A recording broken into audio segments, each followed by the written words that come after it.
유류분이 있으니까 최소한 법정 상속분의 절반은 받겠지. 지금까지 이 생각은 틀리지 않았습니다만 현재는 다릅니다. 부모를 수십 년 방치하든 학대하든 법정 상속인이라는 이유만으로 최소한의 몫이 절대적으로 보장되었기 때문입니다. 유류분이라는 철벽이 있었습니다. 그렇지만 2026년 3월 17일 시행된 개정민법 하에서는 상속재산이 10억이든 100억이든 단 한 푼도 받지 못하는 상속인이 나올 수 있습니다. 이는 절대 과장이 아닙니다. 이 영상에서는 먼저 구체적인 숫자부터 보여드리겠습니다. 상속재산 10억이고 자녀가 3명일 경우 이 중 1명이 어떻게 상속재산이 영원이 되는지 숫자로 직접 확인하시고 어떻게 이렇게 법적으로 가능해졌는지 설명드리도록 하겠습니다. 김현현 법률사무소 상속전문 김현정 변호사입니다. 바로 사례로 들어가겠습니다. 아버지가 돌아가셨습니다. 어머니도 먼저 돌아가셨고요.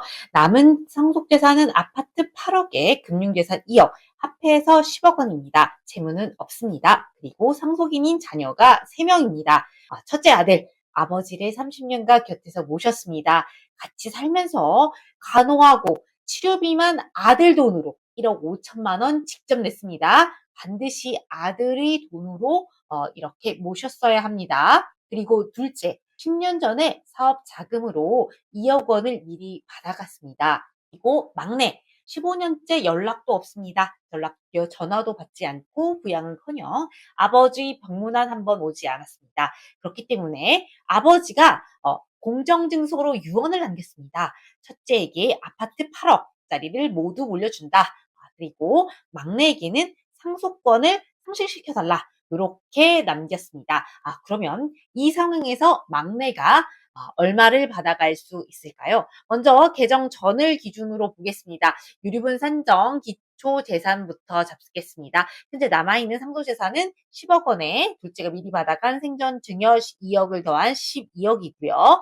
막내 유류분 비율은 법정 상속분의 3분의 1의 절반, 6분의 1, 2분의 6분의 1은 2억 원 정도입니다. 막내는 미리 받은 것도 없고 현재 상속받을 것도 없으니까 유류분 부족에 그대로 2억 원이고 이를 이제 장남에게 청구하게 되겠죠. 15년간 연락 끊고 아버지 간호해서 첫째한테 다 넘기고 병문안 한 번 안 온 막내가 아버지가 돌아가시니까 나타나서 내 목 2억을 내놔라고 말할 수 있었던 겁니다. 개정 전에는 이거를 막을 방법이 없었습니다. 그래서 3월 달에 이제 개정된 민법을 적용한다면 우선은 공정증서에 의한 상속권 상실 선고를 할 수 있습니다. 공정증서 유언에 의해서 막내에게 상속권 상실 의사를 남겼으니까 이 유언 집행자가 가정법원에 상속권 상실 선고를 청구하게 됩니다.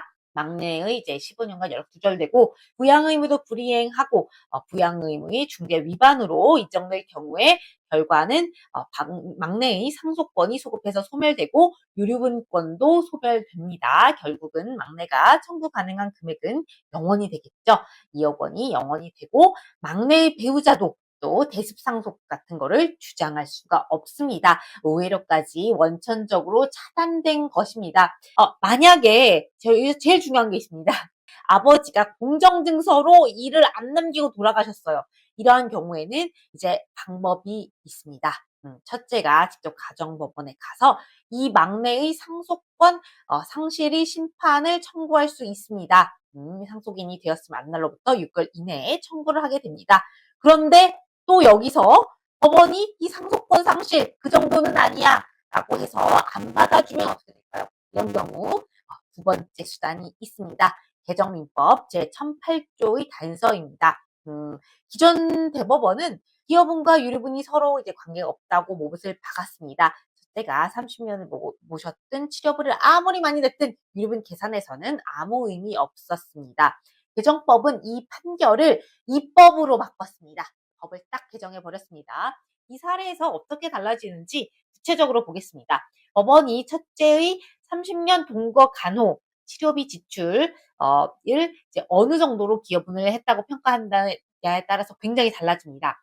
3억 원으로 평가할 수도 있고 5억 원으로 평가할 수도 있고 1.5억으로만 평가할 수도 있습니다. 그러면 첫째가 받은 유증 8억 원 중 기여에 상하는 3억, 5억 1.5억 등은 특별수익으로 보지 않습니다. 그러니까 특별수익이 아니면 유류분 산정 기초재산에 산입되지도 않습니다. 조문에서 굉장히 명확합니다. 숫자로 보겠습니다. 기존 기초재산 12억 분에서 만약 여기서 이제 법원이 첫째와 동거간호 치료비 지출을 기여분은 3억이라고 판단한다면 만약 12억에서 3억이 빠지면 9억이 되겠죠.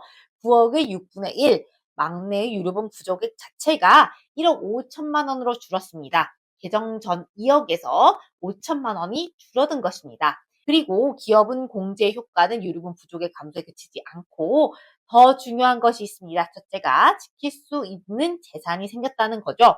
기존에는 첫째가 받은 유증 8억 전부가 이제 유류분 반환 대상이었다면 30년을 모셨든 치료비를 아무리 많이 냈든 막내가 내 유류분 내놔라 라고 하면 8억 전부에서 반환할 수 있는 일종의 비율이 생긴 거죠.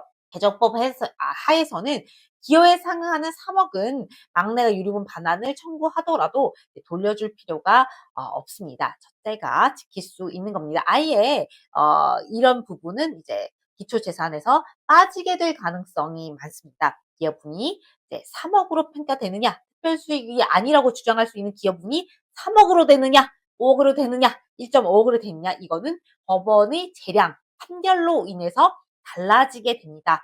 이것이 바로 이번 개정의 핵심 중의 핵심입니다.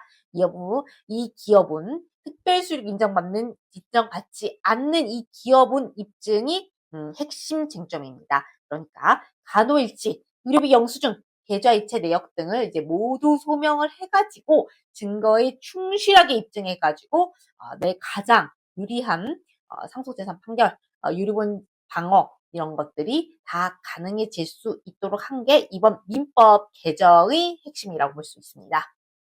동일한 가족 구성을 전제로 하였을 때 개정 전에는 막내 유류분 부족액이 2억 원이었으며 이를 저지할 법적 수단이 존재하지 않았습니다. 그렇지만 이번 민법 개정 후에는 가정법원이 상권 상실을 선고하는 경우 막내 유류분이 0원이 되고 법원이 기여분을 3억 원이나 5억 원이나 8억 원이나 이렇게 평가를 달리할 경우에는 기초재산에서 이를 12억 원에서 모두 공제가 되어서 유류분 부족액이 매우 줄어들게 됩니다.